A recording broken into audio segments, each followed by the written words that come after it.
السلام علیکم. میں نسیم صدیقی اپنے یوٹیوب چینل کے ساتھ. بہت شکریہ. سبسکرپشن بھی بڑھ رہی ہے اور آپ لوگ دیکھ بھی رہے ہیں, لائک بھی کر رہے ہیں, ویوز بھی آ رہے ہیں. اچھا, 2-3 مسائل ہیں, ان کے اوپر ڈسکس کرتے ہیں پوائنٹ بائی پوائنٹ. سب سے پہلے تو مجھے ایک بات یاد آتی ہے کہ محترمہ بینظیر بھٹو شہید کہا کرتی تھیں کہ لاہور کا وزیر اعظم الگ ہے, تخت لاہور بھی کہتی تھیں, اور لاڑکانہ کے وزیر اعظم کے ساتھ ڈفرینٹ سلوک ہوتا ہے. مجھے بھی کچھ یہ چیزیں نظر آ رہی ہیں. ہم نے کافی عرصہ جو ہے وہ سیاست بھی پاکستان کی دیکھی ہے, صحافت بھی کی ہے. جب نواز شریف صاحب احتساب عدالت میں آیا کرتے تھے اسلام آباد میں, تو ہم دیکھتے تھے کہ بڑے پروٹوکول کے ساتھ وہ آتے تھے وہاں پہ, اور جب وہاں پہ ہیئرنگ ختم ہوتی تھی تو وہیں پہ ان کے احاطے میں کھڑے ہو کے سیڑھیوں کے اوپر وہ باقاعدہ ایک وہاں پہ پریس کانفرنس بھی کیا کرتے تھے. لیکن دوسری طرف اگر ہم دیکھیں تو عمران خان صاحب کو تو کوئی اس قسم کی پریس کانفرنس کرنے کی کیا اجازت, ان کا تو ٹرائل ہی جیل کے اندر چل رہا ہے اور نہ ان کی جھلک دکھائی جا سکتی ہے, نہ ان کا نام جو ہے وہ ٹی وی پہ لیا جا سکتا ہے. کیونکہ نواز شریف صاحب کا بھی ایک وقت آیا تھا کہ ان کی بھی تقاریر نہیں دکھائی جا رہی تھیں اور ان کا نام لینا بھی شجر ممنوع تھا.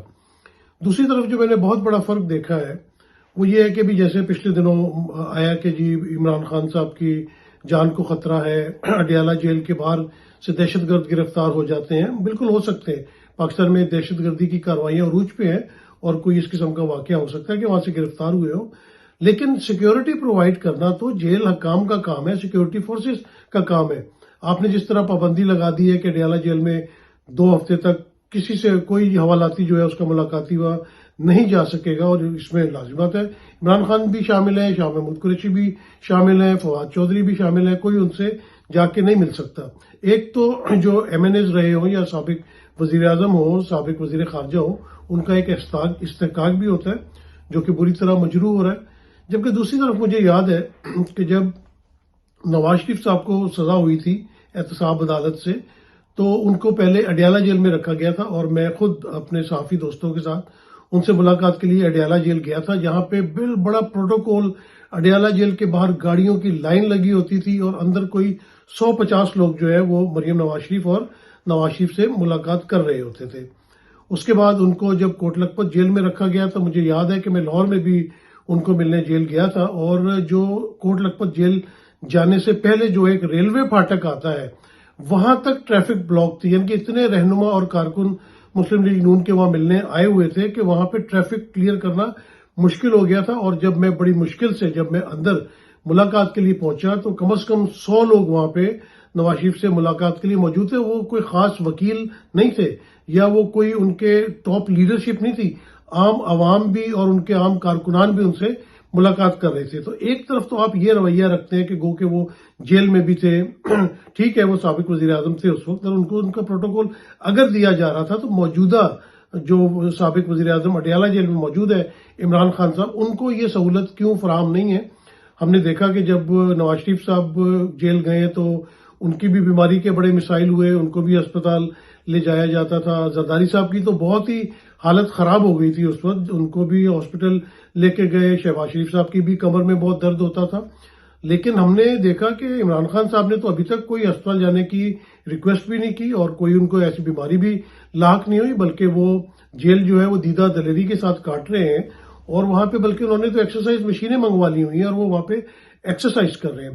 تو مجھے بڑی ہنسی آتی ہے اس بات کے اوپر. مجھے یاد ہے کہ زرداری صاحب کہتے تھے کہ یہ عمران خان تو ایک دن بھی جیل نہیں کاٹ سکے گا, وہاں تو صرف ایک چھپکلی چھوڑ دو گے تو یہ بھاگ جائے گا یا وہاں سرنڈر کر دے گا. لیکن حیرت ہے کہ 200 دن سے بھی زیادہ طوالت ہو گئی ہے عمران خان صاحب کو جیل کے اندر, لیکن کوئی ایسی بات باہر نہیں آئی. جیل ہی ہوتی ہے, جیل کی صحبتیں برداشت کر رہے ہیں, اور میرے خیال سے ایک نڈر لیڈر کی یہی پہچان ہوتی ہے کہ وہ مشکلات کا جو ہے وہ سامنا کرتا ہے. پھر دوسری طرف جو بات ہے وہ یہ ہے کہ عوام, ابھی جو سروے آیا, پڑھی لکھی عوام, جب اس ملک کی پڑھی لکھی عوام, آپ ملک میں ترقی کرنا چاہتے ہیں, معیشت بہتر کرنا چاہتے ہیں, لیکن آپ پڑھی لکھی عوام کی جو آواز ہے اس کے اوپر آپ کان ہی نہیں دھر رہے. عوام نے ووٹ دیا ہے اپنا عمران خان کو, اور بہت بڑی تعداد میں دیا. وہاں پہ بھی آپ نے بہت بڑی جال سازی کی. یعنی کہ ملک کو جب جھوٹ کی بنیاد پہ چلایا جا رہا ہے, جو ملک پاکستان لا الہ الا اللہ محمد رسول اللہ کے نام کے اوپر لیا گیا تھا, اور اس کے اوپر آپ جو ہے وہ دیوار جو چن رہے ہیں وہ جھوٹ کی بنیاد پہ چن رہے ہیں. تو آپ کیسے سوچ سکتے ہیں کہ ملک ترقی کی راہ پہ جائے گا یا اب ملک ترقی کرے گا یا معیشت بہتر ہو جائے گی؟ مجھے تو ایسا نظر نہیں آتا. ہمیں بھی بچپن سے یہی سبق دیا گیا تھا کہ بیٹا جھوٹ نہیں بولنا، ایک جھوٹ کے لیے 100 جھوٹ بولنے پڑتے ہیں. اور وہ نظر آ رہا ہے کہ اسٹیبلشمنٹ کو ایک جھوٹ کے لیے 100 جھوٹ بولنا پڑ رہے. کبھی توشہ خانہ، کبھی فورن فنڈنگ، کبھی بلہ چھین لینا، کبھی کاغذات نامزدگی چھین لینا، پھر اینڈ میں تو آپ نے سیٹیں بھی چھین لی. چلو وہ سیٹیں چھین کے بھی آپ کا دل نہیں بھرا تو آپ نے مخصوص نشستوں کو بھی چھین لیا. تو خدا کے واسطے میرے خیال سے تھوڑا سا ہمیں رویہ اپنا تبدیل کرنا پڑے گا، اور اس طرح کی جو حرکتیں ہیں اس کی وجہ سے کبھی بھی پاکستان ترقی کی راہ پہ گامزن نہیں ہو سکتا. عمران خان ڈٹا ہوا ہے، پاکستان کا ایک بہت بڑا لیڈر ہے، دنیا اس کو مانتی ہے. تو میرے خیال سے اگر انصاف کا بول بالا کرنا ہے تو انصاف ہوتا ہوا نظر آنا چاہیے. دوسرا معاملہ یہ ہے کہ سنا جا رہا ہے کہ ہمارے جو چیف جسٹس صاحب ہیں، میرے لیے بڑے قابل احترام ہیں، جسٹس فائز عیسیٰ صاحب، ان کی مدت ملازمت بڑھانے کی بات ہو رہی ہے. اچھا، ایک وقت بات ہوتی تھی جی کہ یہ پی ٹی آئی کے ججز ہیں، الزام لگتا تھا ثاقب نثار کے اوپر، اعجاز الاحسن کے اوپر، عمر عطا بندیال کے اوپر. تو پھر اب قاضی صاحب کیا کر رہے ہیں؟ اگر اس ملک میں جو اس وقت برے حالات ہیں اس کا اگر آپ کسی کو ذمہ دار ٹھہرائیں تو آپ دیکھیں کہ کون کون سے ایسے فیصلے تھے جس کی وجہ سے ملک جو ہے وہ نیچے کی طرف جا رہا ہے. سب سے بڑی بات یہ ہے کہ آپ نے جو اپنا کیا کہتے ہیں ہارس ٹریڈنگ کا راستہ کھولا، آپ نے ایک جماعت سے اس کا نشان چھین لیا، اس کا بلہ چھین لیا. اور وہ صرف اس جماعت کا بلہ نہیں تھا، پوری قوم نے اس کے اوپر مہر لگانی تھی. وہ عوام سے ریلیٹڈ بات تھی اور عوام کا استحقاق تھا. تو سپریم کورٹ جو عوام کے استحقاق کا تحفظ کرتی ہے، اس نے عوام کا استحقاق ہی چھین لیا. اس کے بعد آپ دیکھ لیں کہ بہت سارے فیصلے اس قسم کے ہوئے ہیں جس کی وجہ سے ملک جو ہے وہ پیچھے جانا شروع ہو رہا ہے. اور باتیں ہو رہی ہیں کہ جو بات پی ٹی آئی کی سپریم کورٹ میں جائے گی وہاں سے تو ان کو کوئی بھی سہولت نہیں مل سکتی، بھلے انٹرا پارٹی الیکشن ہو، بھلے بلے کا نشان ہو. اب دیکھیں مخصوص نشستوں کی اگر بات جاتی ہے تو وہاں سے کیا ہوتا ہے، اور بات آ گئی کہ ان کو 3 سال مزید ایکسٹینشن دینے کی بات ہو رہی ہے یا عمر میں اضافہ کر دیا جائے گا. تو بھائی کیوں اس کی ضرورت پیش آ رہی ہے جب افتخار چودھری صاحب کے دور میں ایک بات طے ہو گئی ہے اور بڑی مناسب بات ہے کہ جو بھی سینئر ہوگا اور اس کی باری آئے گی، اور اگر کوئی اس کی باری سے پہلے ریٹائر ہو جاتا ہے تو وہ اس کی قسمت ہے، ادروائز ٹرن بائی ٹرن آتے چلے جائیں گے. تو اس میں کیا خصوصی بات کیا ہے؟ کیوں آپ چاہتے ہیں کہ قاضی فائز عیسیٰ صاحب موجود رہے جبکہ آپ باقی ججز کے اوپر تو بہت زیادہ جو ہے ان کے اوپر تنقید ہوتی تھی؟ تو میرے خیال سے یہ نامناسب بات ہوگی. اسمبلی کو اس طرح کی کوئی جو ہے وہ بل پاس نہیں کرنا چاہیے. تیسری بات یہ ہے کہ پنجاب کی ہم بات لے لیتے ہیں. وہاں پہ محترمہ مریم نواز صاحبہ جو ہے وہ حکومت کر رہی ہیں، وزیر اعلیٰ ہیں پنجاب کی، اور ہم نے دیکھا کہ وہ بہت ایکٹیولی کام کرتی ہوئی نظر آ رہی ہیں. لیکن میں یہ کہنا چاہوں گا کہ لاہور جو ہے وہ پنجاب نہیں ہے. لاہور میں بہت سارے کام جو ہے وہ آپ کے چچا نے بھی کروائے. شہباز شریف کے دور میں وہاں پہ انڈر پاسز بنے، بریجز بنے. پھر چودھری پرویز الہی 5 سال وہاں پہ وزیر اعلیٰ رہے، انہوں نے بھی بہت کام لاہور کے لیے کیے.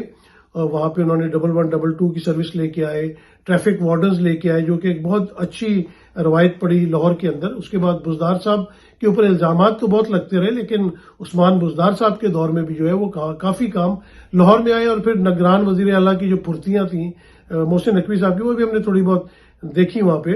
تو لاہور کے اوپر تو سب توجہ دیتے ہیں. آپ صبح جاتی عمرہ سے نکلتی ہیں، یہ کوئی 9 to 5 والی جاب نہیں ہے کہ صبح آپ جاتی عمرہ سے نکلی، آفس گئی، میٹنگز کی، اور اس کے بعد واپسی پہ آپ نے کہا جوہر ٹاؤن میں رک جاؤ ذرا میں چھاپہ مارنا چاہتی ہوں. آپ کیا چھاپہ ماریں گے؟ آپ کے ساتھ کتنا پروٹوکول، کتنی سیکیورٹی ہوتی ہے، ہر کسی کو پتہ چل جاتا ہے. تو پنجاب بہت بڑا صوبہ ہے، 12 کروڑ عوام کا صوبہ ہے، اور بہت مسائل ہیں باقی صوبوں کے، تحصیلوں کے، ضلعوں کے. وہاں کے آپ ذرا دورے کیجئے، اور خاص طور پہ جو جنوبی پنجاب ہے اس کی بہت زیادہ محرومیاں ہیں. ادھر جائیں، ادھر دیکھیں کہ وہاں کئی ایسے علاقے جہاں پہ صاف پانی پینے کے لیے نہیں ہے، الیکٹرکسٹی بالکل نہیں ہے، اسکول نہیں ہے، وہاں پہ ہسپتال نہیں ہے، اگر ہیں بھی تو برائے نام ہے. جن اسکولوں میں جا کے آپ دیکھیں گی کہ وہاں پہ وڈیروں کے بھینسیں اور گائے بندھی ہوئی ہیں، آپ کو ایسے اسکول بھی ملیں گے، آپ کو ایسے ہاسپٹل بھی ملیں گے جہاں پہ ڈاکٹرز تو تعینات کیے گئے ہیں لیکن ڈاکٹرز وہاں پہ موجود نہیں ہوں گے، اپنی ڈیوٹی کے اوپر نہیں ہوں گے، اور وہاں پہ جو بیسک صحت کی سہولیات ہیں وہ بھی موجود نہیں ہوں گی.